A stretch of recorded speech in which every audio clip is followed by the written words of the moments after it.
मूकं करोति वाचालं पंगुं लंघयते गिरिं यत्कृपा तमहं वन्दे श्रीगुरुं दीनतारिणं श्रीचैतन्येश्वरं परमानन्दमाधवम्. It is my great honor and pleasure, privilege to be amongst all of you here this evening. This afternoon. I'm still in Germany. And my sincerest gratitude extends to Colonel David, Shrimanti Renukaji, and the whole Radiant group for having invited me over for this wellness conclave, and to be with all of you to share a couple of thoughts this afternoon. The subject matter I was asked to speak on is spiritual wellness. I travel a lot and I see that every country has a USP, a unique selling proposition. When we talk about the United States of America, it has a USP: liberty, freedom, comfort for the citizens. When we talk about the United Kingdom, it has a USP: royalty, the supremacy of the Queen. When we travel to Japan, Japan has a USP: technology. You travel to the Middle East has a USP: oil. And when we talk about India, India also has a USP, a unique selling proposition, something that all of us are known for. Sometimes I say, how do you recognize an Indian? An Indian is known by a man or a lady who will use the shampoo till the last bit by putting water to the bottle. How do you recognize an Indian? You would know an Indian by a man or a lady who will use the balan, the rolling pin, to squeeze the last bit of the toothpaste out of the toothpaste. How do you recognize an Indian? An Indian is a person who gives another person a missed call. That culture doesn't exist in the world. There's nothing like a missed call in the world, by the way, ladies and gentlemen. How do you know an Indian? You would know an Indian by a person who will use a t-shirt till there's a hole in it. And once it's unusable in the day because there's a hole in it, you would probably start using it in the night. And if it's still not usable in the night any longer, you keep it for Holi. And if it's not even usable for Holi, then you use that pocha. Then you know, for sure you know then that you are truly an Indian. Yes, ladies and gentlemen, we are known for our sparing nature. No wonder a lot of people in this world are super wealthy, in this country are super wealthy. India is known for Bollywood. India is known for its cricket. India is known for its beautiful architecture, magnificent edifices. India is known for its Himalayas. India is known for its literary contributions. India is known to be a developing economy now. Indeed, India is known for many, many things. But what India is specially known for on this planet Earth is its unique contribution in the field of spirituality. Wherever I travel in the world, I see people glorifying, talking about, eulogizing the principle of spirituality that comes from this great land, Bharat Bhumi. People from America, people from Europe, people from different parts of the world come to India to see the beauty of India.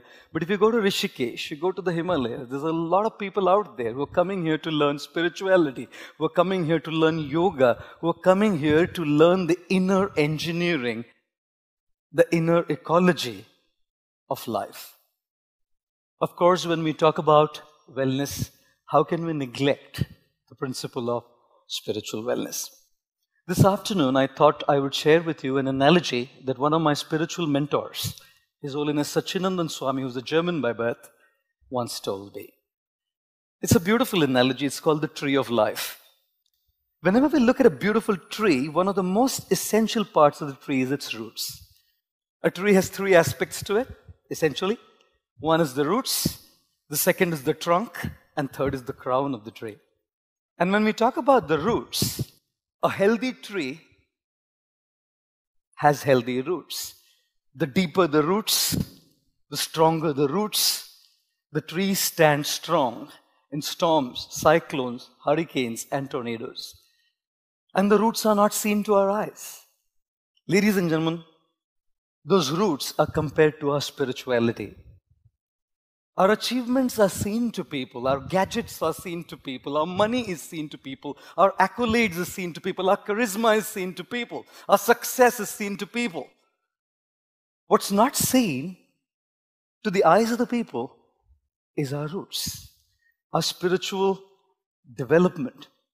And therefore I always say, if we do not work on what is unseen, it's very difficult to sustain what is seen.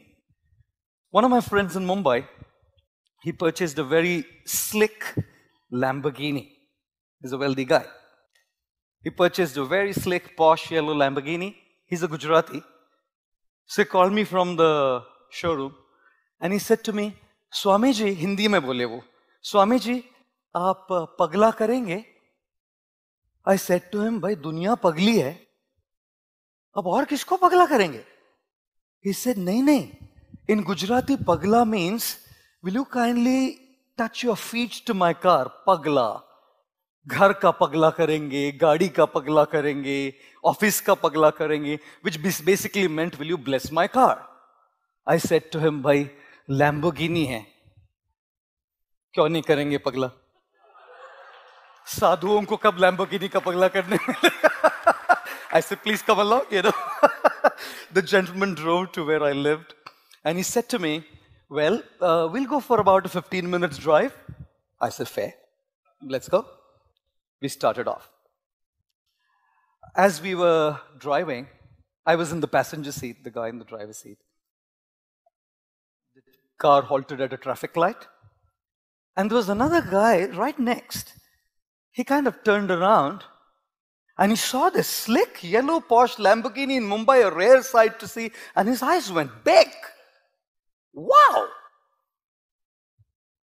And straight after, he looked inside the car and he saw me and his eyes went bigger. And he had this expression on his face, Kya Swami ji, aap bhi? I wanted to pull the window off and said, मेरे भाई, ये मेरी गाड़ी नहीं, मैं पगला था जो पगला करने बैठा है इधर गाड़ी पे. It's not my car, man. The 15 minutes drive had turned into 35 rather. At the end of 35 minutes, I said to him, look, I need to get back because I need to attend a meeting. Can we drive back? What this man did shocked me to the core. Probably will shock you to the core. This man started crying like a baby. These weren't tears of joy. These were tears of anguish and pain. You know how to detect tears of joy and sorrow? You just use your thermometer to check maybe. Because tears of joy are cold and tears of anguish are warm. Of course, next time anyone cries, don't take a thermometer saying, are you happy or are you sad? I asked him to park the car near the sidewalk. I said to him, what happened? With great difficulty he spoke and he said, just 3 days back, my wife has filed papers for divorce. I love her. My children love her. She's one of the best mothers that one can ever have. And we don't want to miss her. We've tried everything possible. Just doesn't work. Of course, I tried to console him, pacify him, and then I was thinking to myself, the world sees his Lamborghini. The world sees his success. The world sees his bank balance. The world sees his popularity. The world sees all of these things, and I sit with the who's who in the country. And when they confide with me, I see what's happening inside. Ladies and gentlemen, yes, the trunk of the tree is visible to our eyes. Ladies and gentlemen, yes, the crown of the tree is visible to our eyes, but the roots of the tree, which are underneath the soil, which are invisible to our eyes, is our inner development, our spiritual development. And unless we make that spiritual development and our spiritual growth strong, the storms, the hurricanes, the cyclones of life do get over to us and bog us down, pull us down in life. Therefore I say, some people are just so poor, so absolutely poor that all they have is money. And thus I say, If you want to know how rich you are, then count all those things you have that money cannot buy. I'm not saying money is bad. I'm not saying we shouldn't have money. I'm just saying that we can't connect that as the be-all and the end-all of life. Krishnamurti ji, thank you for your financial advice. And I'm sure that advice must be taken very seriously in order to really keep it going and life going. At the same time, we also need to look at the roots. And that's why I say the roots, strengthening the roots happens by connection. Connection to our own selves. Connection to divinity. That's why meditation, yoga, chanting, prayer is gaining such popularity all over the world, because everyone says that the unseen roots need to be strengthened so that the tree is strong. And when those roots are strong, the second aspect, which is the trunk of the tree is our physical and our emotional well-being. That's the trunk. And a trunk can stand strong and a trunk can stand stable only if the roots are deep and strong. If the roots aren't deep and strong, the trunk is dodgy and wobbly. A hurricane or a cyclone can shake it, sometimes even uproot it from the very core. I remember very well, in the year 2009, I believe it was the 9th of July, I received a phone call from my mom, 1:30 in the morning, and she was crying on the phone. I guessed it. The inevitable has happened. My father was bedridden from Parkinson's disease. I knew something untoward had taken place. Obviously, my father had passed away. I went for the cremation. My father's body was lying on stage. A few family friends, a couple of relatives were all there, talking a few good words about my father. It's quite amazing, when you're born, people love you, and when you die, people love you. In between, you have to manage. It's quite funny. When you're born, hey, they'll do all that. And when someone dies, अच्छा था बेचारा, अरे बीच में बोलना. बीच में बोलने में मर गया तू, बीच में बोलने में talk something good about that person. They started talking about my father, all these good things and all of that. And then one member, who was the leader of the community I belonged to, and who also happened to be family, spoke a few words about my father, and then he said, actually this man would have lived longer, but the cause of this man's death is his son. He called me the killer of my father. Did you hear that? Could there be an insult worse than that? That night when I went to my mom's house, even after years of my spiritual practice, I was tossing and turning as these words rang in my ears, that I was the killer of my father. It was because of me that my father had died. Ladies and gentlemen, my mind was restless. My emotional state had been disturbed. And when your emotional state is disturbed, you can't sleep, you can't get anything out of life. Your experience of life is proportional to your emotional state. Therefore, William Blake said, the mind can make heaven out of hell or hell out of heaven. That night, as I tossed and turned, I remember one statement my guru, Radhanath Swami, the author of The Journey Home, if you can grab it, read it, beautiful book. He said, do not give the remote control of your emotions to someone else. That man, by what he was saying, was pressing a button on the remote control and making me feel trash.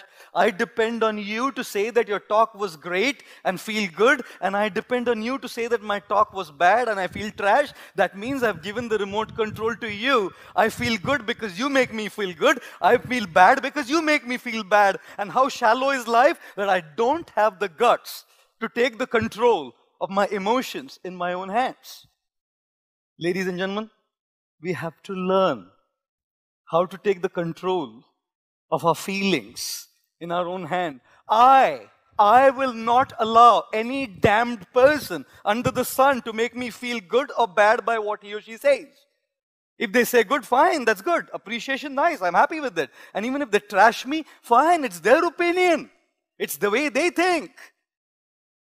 Ladies and gentlemen, the trunk is our physical and our emotional stability, and I'm not getting into the physical well-being because of paucity of time, obviously. And the last one is the crown. The crown is our contribution to the world. The crown is where the fruits come. The crown is where the leaves come. The crown is where the flowers come. And the fruits are for others. The flowers are for others. The leaves are for others. The shade that the crown of the tree gives is for others. Our contribution to others. Sanskrit is an amazing language.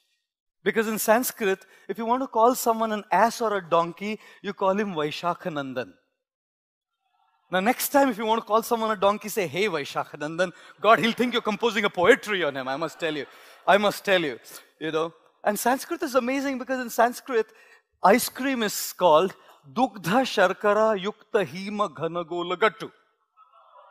Now, if you want to say mango ice cream, you would say Amra Dugdha Sharkara Yukta Hima Ghanagola Gattu. And if you want to order it, God, to say Amra Dugdha Sharkara Yukta Hima Ghanagola Gattu Anaya, by the time you order it, it will melt away, you know. You know why I'm saying this? I'm saying this because people say that life is like an ice cream. You should enjoy it before it melts. It'll indeed melt away. I say life is like a candle. You should bring light to others before it melts. Both the ice cream melts and the candle melts.